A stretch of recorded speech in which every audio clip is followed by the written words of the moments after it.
Dito makikita natin ang mga kasalukuyang manggagawa na tinapon sa North Division. Ngayon ay naririto sila sa Kabagan Gym Isabela.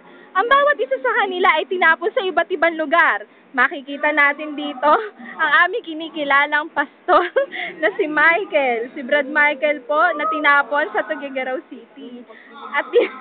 At dito makikita rin po natin si kapatid na Sander na tinapon sa Nueva Vizcaya. At nandito rin po, makikita rin natin mga kababayan, ang ating kapatid na Reynaldo na tinapon sa Tuguegarao City at kasalukuyan nakatira sa Information Center. At dito makikita natin si Sis Ruth Aliparo, na kapatid naman ng isang manggagawa ng Tuguegarao na si Je Aliparo. Pero ang tunay niya pong pangalan ay Generosa. At dito makikita natin ang Artist Guild ng Nueva Ecija na kinikilala natin na si kapatid na Carol.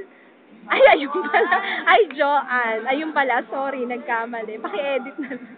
At dito makikita rin po na si kapatid na Carol ng Nueva Ecija. Kasama po siya sa records. At kasalukuyan ng mga manggagawang ito ay naninindigan na kahit kailan ay hindi na sila mag-aasawa.